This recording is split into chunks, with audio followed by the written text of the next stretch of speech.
In this video, we're going to talk about legacy planning. What do you want your money to do after you're gone? When most people think about retirement planning, they focus on one question: will I have enough? Enough income, enough savings, and enough flexibility. But eventually, another question starts to emerge. What do I want to leave behind? And that question is about more than money. It's about family, it's about values, and it's about purpose. And it's about deciding what role your money should play after you're gone. Today, we will explore legacy planning and how it fits into your overall financial plan. We'll look at how Boldin helps you model legacy goals, how those goals impact spending and retirement decisions, and how a legacy goal can influence almost every part of your plan. Welcome back to Reflections in Real Talk. I'm Judy. In this series, we'll start with the bigger retirement planning question and reflect on how to think about them. Then we move into Real Talk Lab. We'll test those plans inside Boldin to see what happens in real-world planning scenarios. My goal isn't to tell you what decisions to make. My goal is to help you understand your options so you can make informed decisions with confidence. So let's start with a simple question. What does legacy mean to you? Interestingly, that's one of the first questions Boldin suggests asking when thinking about estate and legacy planning. They encourage people to start with values-based questions such as, what does legacy mean to you? Who do you want to benefit and how? I love that approach because too often we begin with numbers when we should begin with purpose. And for some people, legacy means maximizing inheritance for children or grandchildren. For others, it means supporting a charity. For others, it may mean preserving a family business, maintaining a family property, or simply making life easier for loved ones. Some people don't have a specific legacy goal at all, and that's okay too. What's important is being intentional. According to Boldin, legacy planning focuses on what you want to leave behind, whether that's wealth, values, business interests, or philanthropic impact. Once you've identified what matters to you, you can begin incorporating these goals into your financial plan. One of the biggest misconceptions I see is that legacy planning is something separate from retirement planning. It's not. Legacy touches almost everything. It impacts spending, it impacts withdrawal decisions, it impacts estate value, and it impacts taxes. It even impacts your willingness to spend money during retirement. And this is where Boldin becomes especially useful. Instead of treating legacy as a separate exercise, Boldin integrates legacy goals directly into the planning process. The platform includes features designed to help model charitable giving, specific gifts to loved ones, maximizing an estate, or understanding your capacity for legacy goals. One example is the legacy goal feature. Another is the projected net worth chart, and another is max spending. In fact, this is where max spending becomes really interesting. In a previous episode, I talked about max spending as the die with zero exploration tool. But here's what many people don't realize. Max spending doesn't necessarily mean spending down to zero. If you've established a legacy goal, Boldin still respects that target as it calculates spending capacity. The platform describes max spending as a way to understand how much you can spend above planned expenses while still limiting spending, according to a specific legacy goal. Think about that for a moment. Your legacy goal isn't sitting off to the side. It's actively influencing how much the plan says you can spend. That's why I often tell people a legacy goal isn't just an outcome, it's a choice. And choices create trade-offs. If your goal is to leave $1 million to your heirs, that may lead to different spending decisions than someone who wants to maximize retirement experiences. Neither approach is right or wrong, they're simply different priorities. The real question is whether your plan aligns with those priorities. Before we jump into Real Talk Lab, I'd love to hear from you.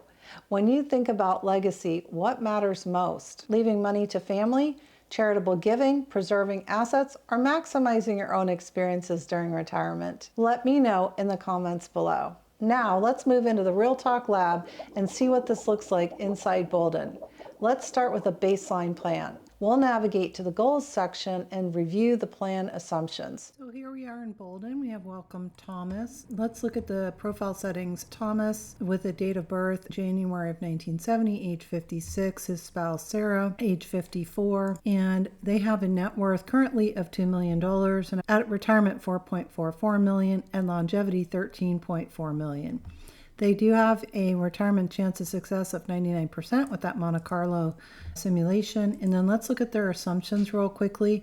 We have them both retiring at age 65, he in 2035 and Sarah in 2037. Their withdrawal strategy is currently set to spending needs, and the bidder scenario is set to the must spend.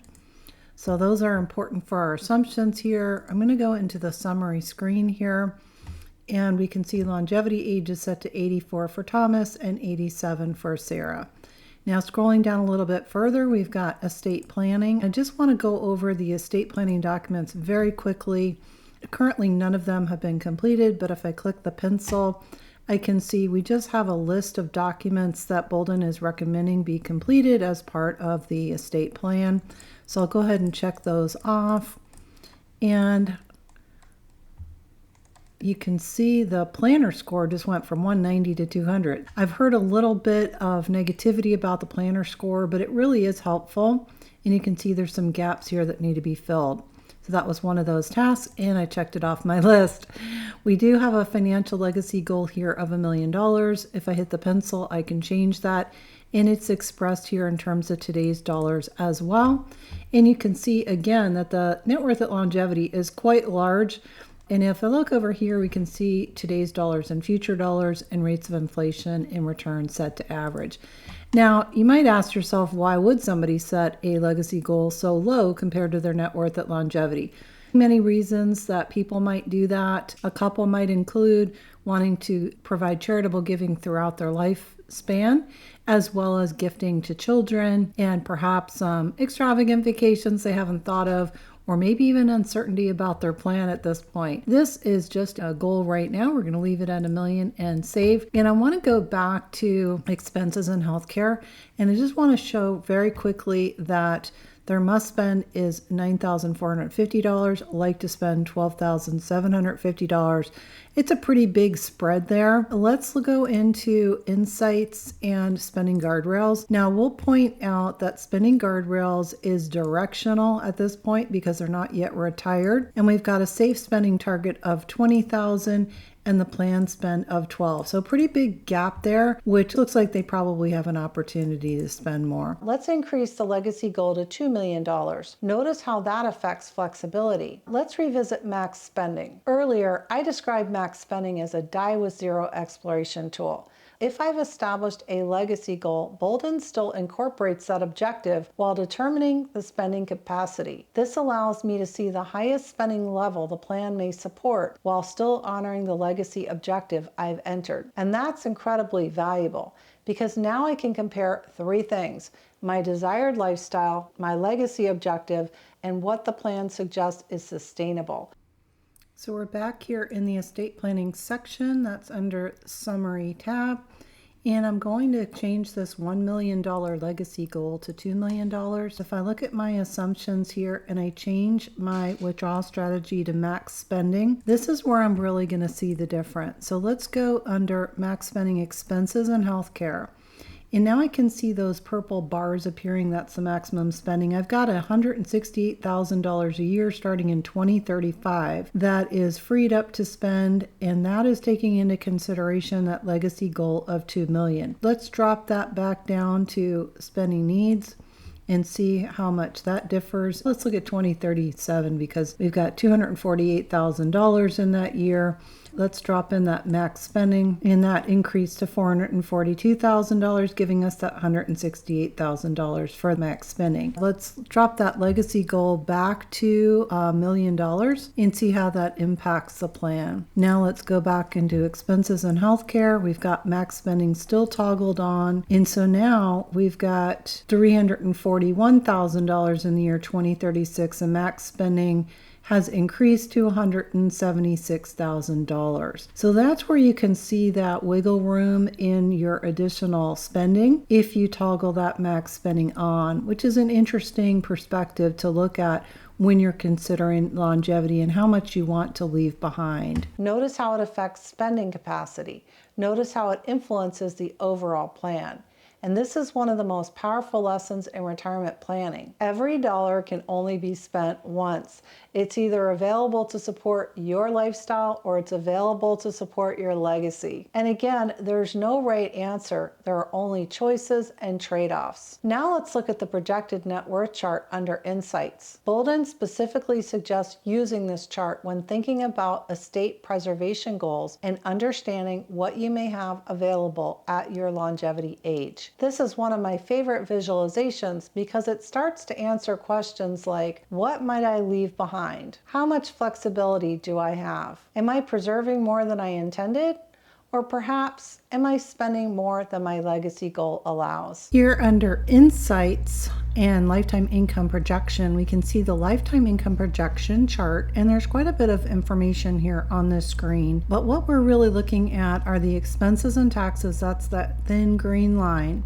And you can see here during the working years, they have additional income to support that. And then here's the retirement right over here in 2037 when retirement begins. And we can see they're still able to meet all of their expenses. They've got income coming from Social Security. They've got the RMDs to account for as well. And then you can see the net savings drawdown. And you can see they're meeting their goals here. Now, here are some tips for using the chart, noticing when different income streams start and stop, looking for any time that the expense line is taller than the columns, and then how the chart changes if you change your plan assumptions. Let's go ahead and do that. Let's change it from average to optimistic, and you can see those bars rising dramatically, and then pessimistic, how far they drop down. Now, I thought it'd be interesting to ask AI how it viewed the lifetime income projection chart and how that tied into legacy. And this was really insightful. It said that it is essentially the fuel gauge for your legacy, and it shows how you pay for life today. It directly impacts what you leave behind in three ways: surplus versus gap.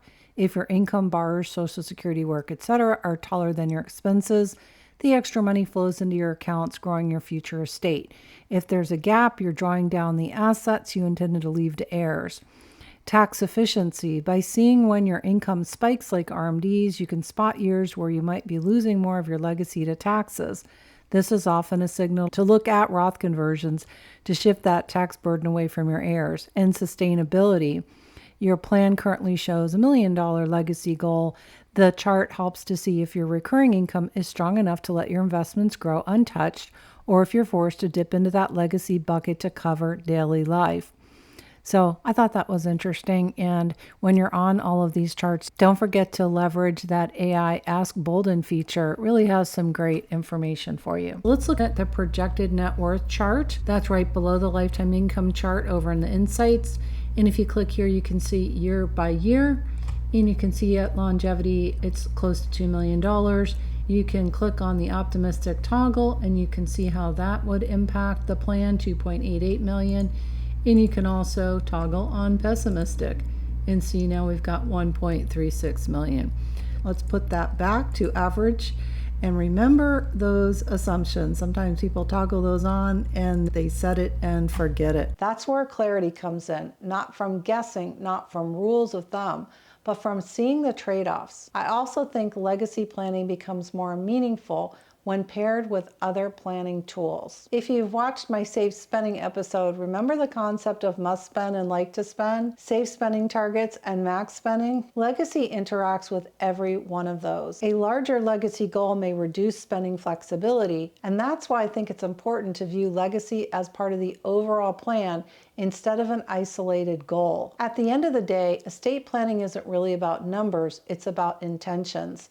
Boldin's estate planning guidance emphasizes that your financial plan should be built around your unique circumstances and personal goals, including what you want to leave behind. And that's exactly how I think about legacy, not as a number, but as an expression of what matters most. And if there's one takeaway from today's discussion, it's this. Legacy planning isn't about deciding what happens to your money after you're gone. It's about making sure your money reflects your priorities while you're still here. And that's one of the reasons I appreciate the way Boldin approaches this topic. It doesn't assume that everyone has the same goal. Instead, it gives you the tools to model different possibilities and understand the trade-offs. If you'd like to explore your own legacy goals, estate projections, and retirement scenarios, I've included both my affiliate and projection lab links in the description below and on the screen as well. These are tools that can link your financial decisions to personal priorities. And if you're finding value in these conversations, I'd really appreciate it if you'd like this video, subscribe to the channel, and share it with somebody who's planning for retirement. And before you go, I'd love to hear your answer to a simple question. What does legacy mean to you? Money, family, values, experiences, giving, or something else entirely? Leave a comment below. I read every one of them. Thanks for joining me today on Reflections and Real Talk. I'm Judy. Until next time, remember, retirement planning isn't about certainty. It's about making informed decisions with confidence, clarity over certainty. And if you're interested in my new budgeting program, just type budget in the comment below and I'll send you some information to get started.